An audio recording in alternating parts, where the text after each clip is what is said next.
দর্শক, সাপ্তাহিক বিশেষ অনুষ্ঠান টপ ভিউজ অব দিস উইকে আপনাদের আমন্ত্রণ জানাচ্ছি। আপনাদের সাথে আছে আমি ইখতিয়ার ফেরদৌস।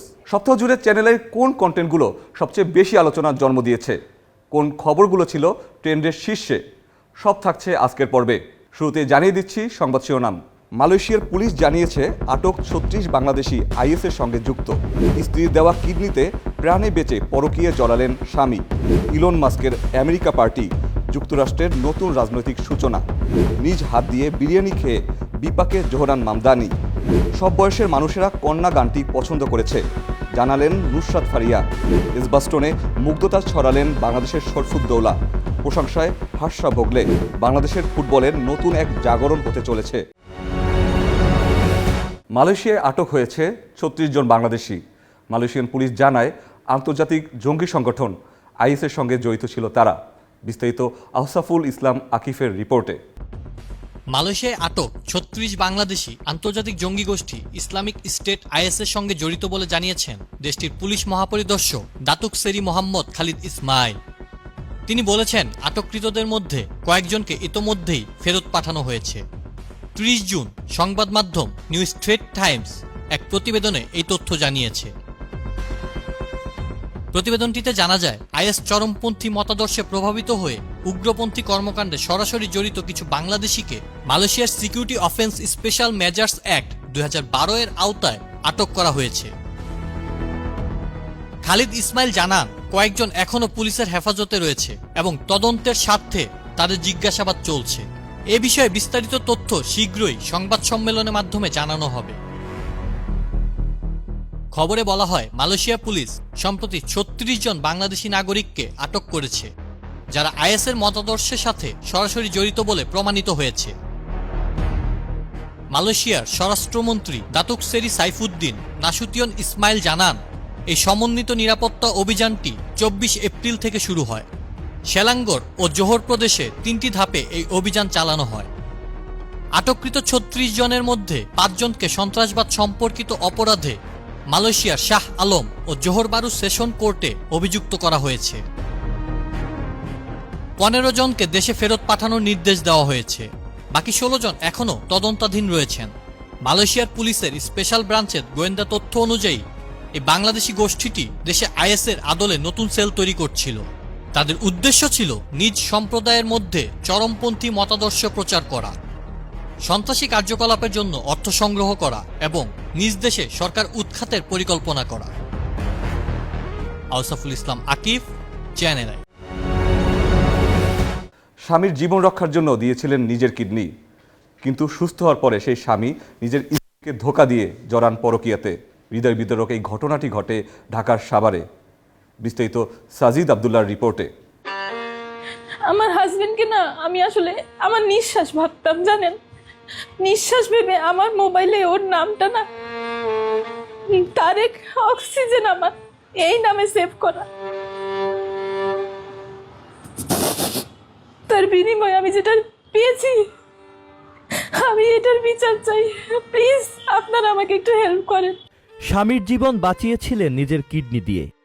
তবে স্বামী সুস্থ হওয়ার পর সেই ভালোবাসা ও ত্যাগ ভুলে গিয়ে জড়িয়ে পড়েন পরকীয়া ও অনলাইন জুয়ায়। ও অ্যারেস্ট হওয়ার পর যখন আমি এই বিষয়গুলো জানতে পারি, আমি পুরো 2 দিন অজ্ঞান হয়েছিলাম। শুধু তাই নয়, স্বামী সুস্থ হওয়ার পর স্ত্রী উম্মে শাহিদিনা টুনির উপর নেমে আসে ভয়াবহ শারীরিক নির্যাতন।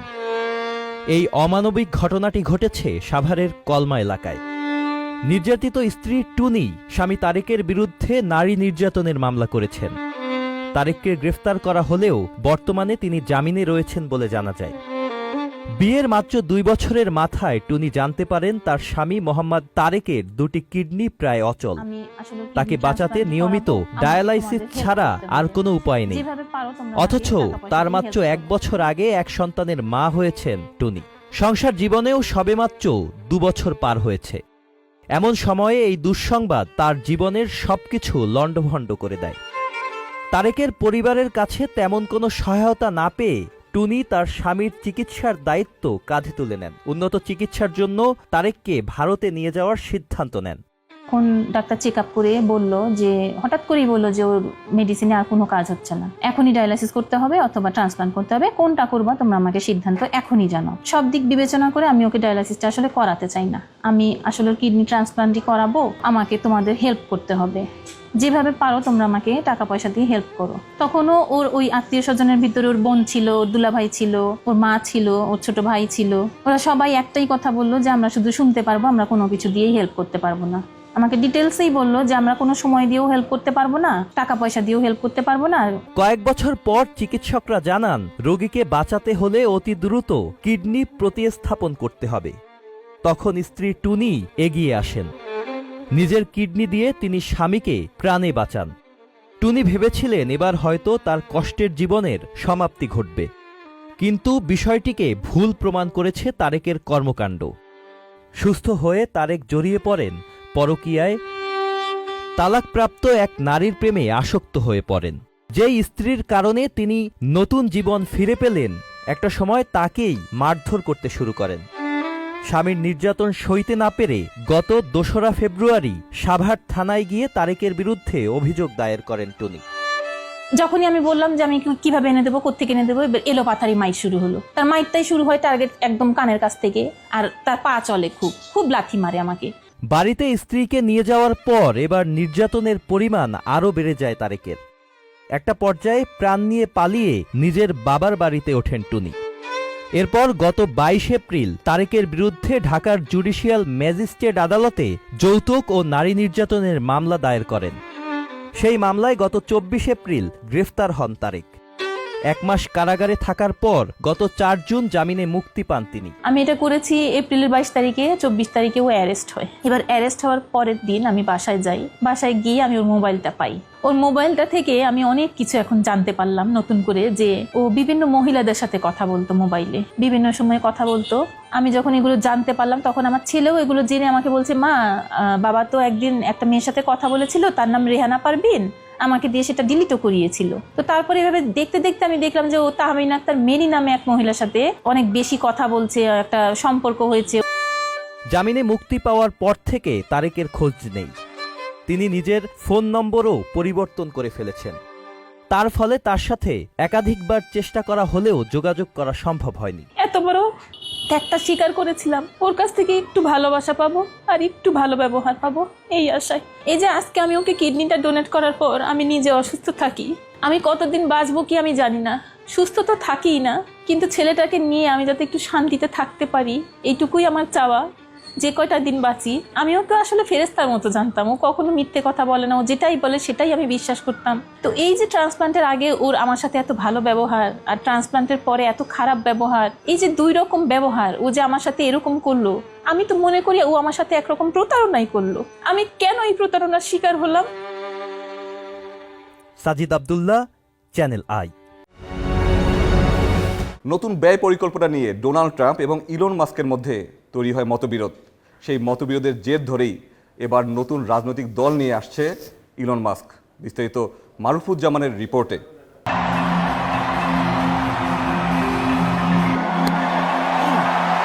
ট্রাম্প প্রশাসনের সাবেক ঘনিষ্ঠ সহযোগী ইলন মাস্ক ট্রাম্পের নির্বাচনী প্রচারে বড় অঙ্কের অর্থ দিয়েছিলেন। ট্রাম্পের সরকারি দক্ষতা বিভাগের প্রধান হিসেবেও কাজ করেছিলেন মাস্ক।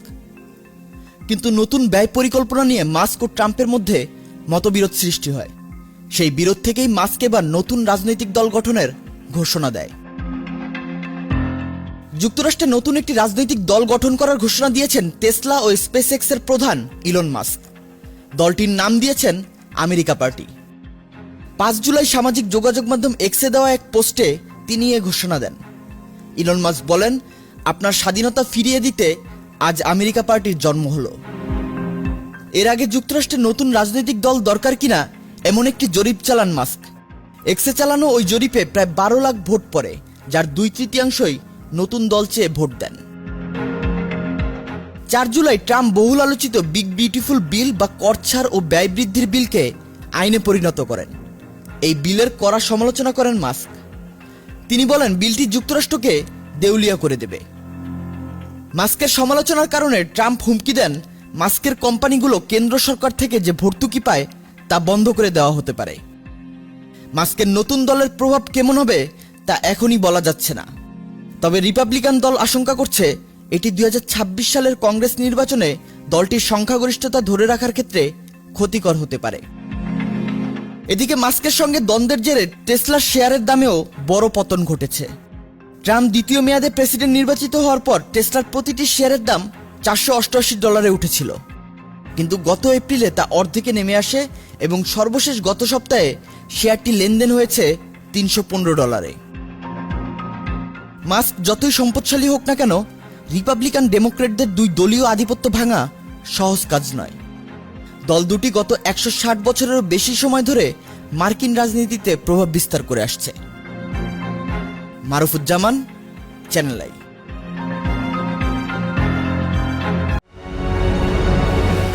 দর্শক, হাত দিয়ে বিরিয়ানি খেতে কে না পছন্দ করে, তবে এবার এই হাত দিয়ে বিরিয়ানি খাওয়ায় বিপাকে পড়তে হয়েছে নিউ ইয়র্কের পরবর্তী মেয়র প্রার্থী জোহরান মামদানিকে। বিস্তারিত ইখতিয়ার ফেরদৌসের রিপোর্টে। এই ভিডিওটি নিয়ে সরব আলোচনা হচ্ছে যুক্তরাষ্ট্র জুড়ে। নিউ ইয়র্কের রাজনীতিতে নতুন প্রজন্মের এক আলোচিত নাম জোহরান মামদানি। তিনি একজন ডেমোক্রেটিক পার্টির নেতা, নিউ ইয়র্ক স্টেট অ্যাসেম্বলির সদস্য। তবে তার সবচেয়ে বড় পরিচয়, তিনি সম্ভবত নিউ ইয়র্কের প্রথম মুসলিম মেয়র হতে যাচ্ছেন। কিন্তু ঠিক এই কারণেই ডানপন্থী রিপাবলিকান রাজনীতিবিদ এবং মিডিয়ার একটি অংশ তার উপর ক্ষুব্ধ। সম্প্রতি একটি পুরনো ভিডিও ভাইরাল হয়েছে। ভিডিওতে দেখা যায় মামদানি হাতে করে ভাত আর বিরিয়ানি খাচ্ছেন। এটি কোনো আনুষ্ঠানিক সভা নয়, বরং এক সাক্ষাৎকারের সময় তোলা।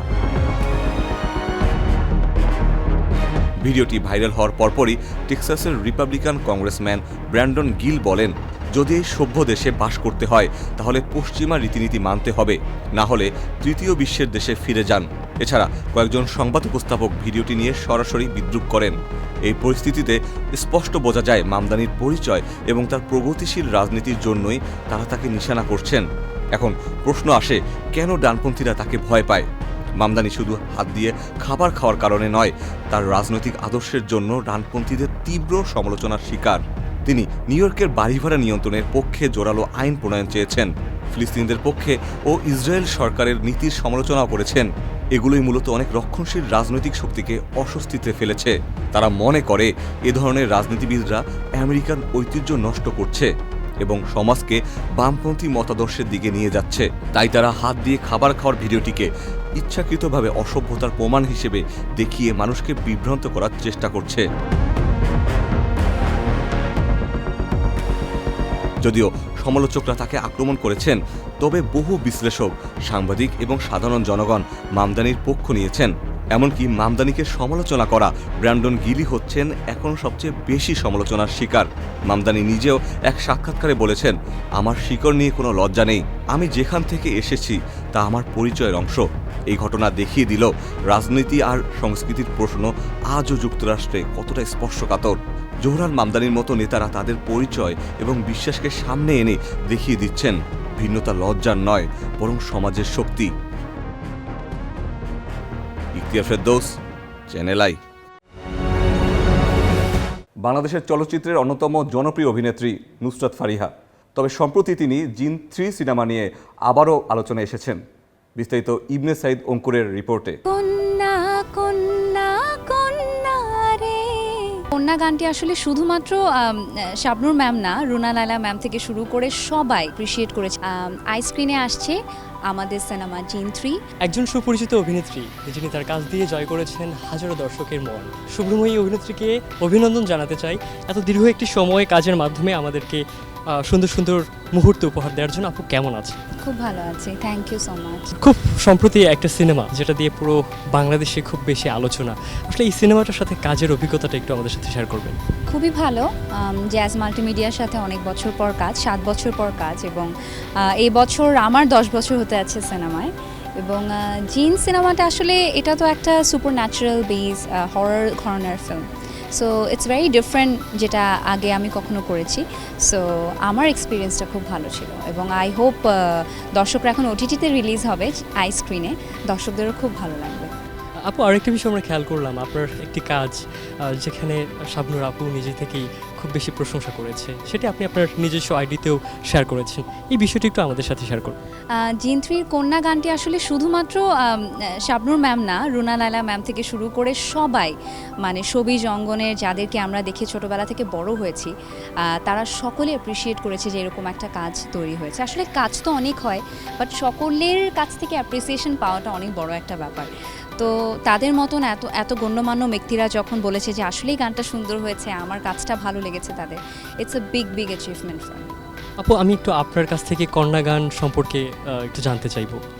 কন্যা গানটা তো আসলে 50 মিলিয়নস হিট করেছে, এবং এটা আমি বলবো যে it's credit goes to entire team of জিন 3 অ্যান্ড অলসো ইমরান খনা, যারা আমাদের কোরিওগ্রাফি করেছেন, ডিরেকশনস করেছেন, তাদের সবাই মিলেই আর কি।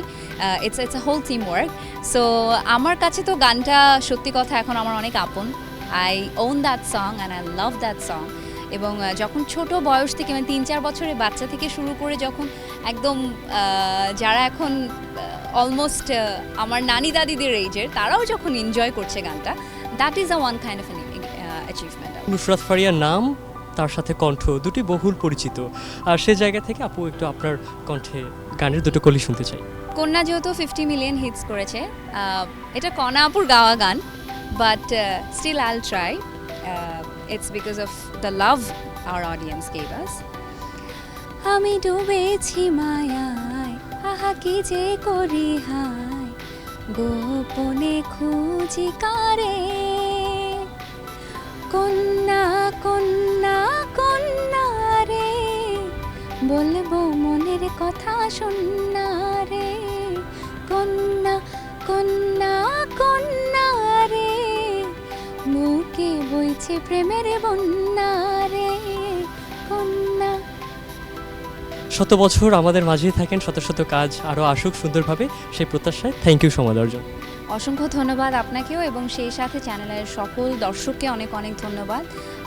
আইস্ক্রিনে আসছে আমাদের সিনেমা জিন 3, তো যারা হলে গিয়ে দেখতে পারেননি এবারের ঈদে, প্লিজ প্লিজ সকলে এক্ষুনি আইস্ক্রিন ডাউনলোড করুন এবং enjoy the movie with your entire family. বাংলাদেশের প্রথম আম্পায়ার হিসেবে আইসিসির এলিট প্যানেলে জায়গা করে নিয়েছিল শরফুদ্দৌলা। এবার তাকে প্রশংসায় ভাসালেন হর্ষা ভোগলে। বিস্তারিত আহমেদ শাফির রিপোর্টে। বাংলাদেশের প্রথম আম্পায়ার হিসেবে আইসিসির এলিট প্যানেলে জায়গা করে নেওয়া শরফুদ্দৌলা তার দৃঢ় মানসিকতা ও সাহসী সিদ্ধান্তের কারণেই বারবার খবরের শিরোনাম হন। শরফুদ্দৌলা এর আগে বর্ডার গাভাস্কার ট্রফিতে ভারতের 2টি ম্যাচ, যার একটিতে ছিলেন টিভি আম্পায়ার, পরিচালনা করে আলোচিত হয়েছিলেন। এবার আম্পায়ারিং করলেন এজবাস্টনে অ্যান্ডারসন টেন্ডুলকার ট্রফির 2য় টেস্টে। প্রত্যাশিতভাবে তিনি এবারও আলোচনায়, কারণ ম্যাচটা যে ছিল ভারতের। গতকাল টেস্টের 5ম দিনে ইংলিশ অধিনায়ক বেন স্টোকসকে সৈকতের আউট দেওয়ার সিদ্ধান্ত নিয়ে বইছে প্রশংসার ঝড়। ইংল্যান্ডের 2য় ইনিংসের 41তম ওভারে ওয়াশিংটন সুন্দরের করা বলে এলবিডব্লিউ হন স্টোকস। শুরুতে দেখে স্টোকসের প্যাডে নাকি ব্যাটে আগে বল লেগেছে তা বোঝা যাচ্ছিল না। তবে ওয়াশিংটন সুন্দর আউটের আবেদন করলে আম্পায়ার সৈকত আউট দেন। স্টোক বেশ অবাক হন, সাথে সাথে রিভিউ নেন। টিভি রিপ্লেতে দেখা যায় সৈকত ঠিক ছিলেন, স্টোক আউট। এজবাস্টন টেস্টে কেমন আম্পায়ারিং করলেন শরফুদ্দৌলা? হর্ষা ভোগলের মতো জনপ্রিয় ধারাভাষ্যকার যখন সার্টিফিকেট দেন, তখন সেটিকে ভালো বলতেই হবে। এজবাস্টন টেস্টে আম্পায়ারিং নিয়ে সামাজিক যোগাযোগ মাধ্যমে হর্ষা ভোগলে লিখেছেন, এই ম্যাচে অসাধারণ আম্পায়ারিং হয়েছে। ক্রিস গ্যাফেনির কাছ থেকে আপনি এই মানের আম্পায়ারিং আশা করতে পারেন। তবে শরফুদ্দৌলা সৈকত ছিলেন সত্যিই দুর্দান্ত। পরিসংখ্যান বলছে 48 বছর বয়সী শরফুদ্দৌলা এজবাস্টন টেস্টে 10টি সিদ্ধান্ত নিয়েছেন, যার 8টিতেই তিনি ছিলেন সঠিক। 2টি সিদ্ধান্ত বদলাতে হয়েছে। সাফল্যের হার শতকরা 80%, মানে তিনি পেয়েছেন লেটার মার্কস বা A+। এলিট আম্পায়ার হওয়ার পর শরফুদ্দৌলা যে 7 টেস্ট ম্যাচে আম্পায়ার হিসেবে মাঠে দায়িত্ব পালন করেছেন, তার 7টিই ছিল আলাদা আলাদা ভেন্যুতে। দেশের হিসেবে সংখ্যাটা 6। ক্রিকেটারদের যেমন ক্রিকেটের তীর্থ লর্ডসে খেলার বা সেখানকার অনার্স বোর্ডে নাম তোলার স্বপ্ন থাকে, আম্পায়ারদেরও নিশ্চয়ই স্বপ্ন থাকে লর্ডসে আম্পায়ারিং করার। শরফুদ্দৌলার সেই ইচ্ছে পূরণ হবে পরের ম্যাচেই। বৃহস্পতিবার লর্ডসে ইংল্যান্ড ভারত তৃতীয় টেস্ট। এই ম্যাচে মাঠের আম্পায়ার হিসেবে দেখা যাবে বাংলাদেশের গর্ব শরফুদ্দৌলাকে।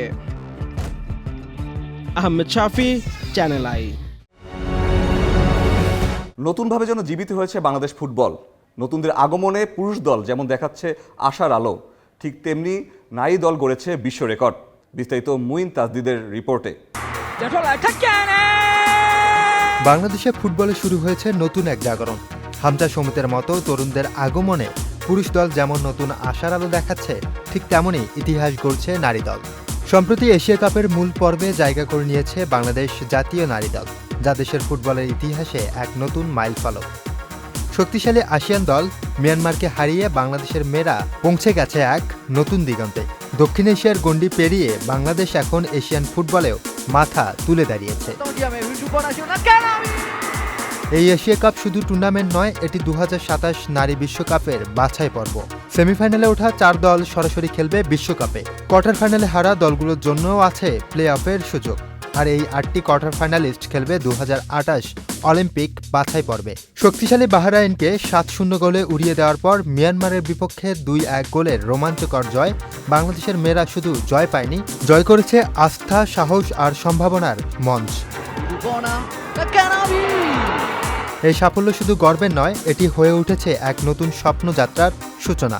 এখন দরকার পরিকল্পিত প্রস্তুতি, দীর্ঘমেয়াদী বিনিয়োগ আর মেয়েদের পাশে থাকার মানসিকতা। কারণ আজ যে দলটি এশিয়ার দরজায় কড়া নাড়ছে, আগামী তারাই হয়তো বিশ্ব মঞ্চে লাল সবুজের পতাকা ওড়াবে। Muin Tajdid, Channel I.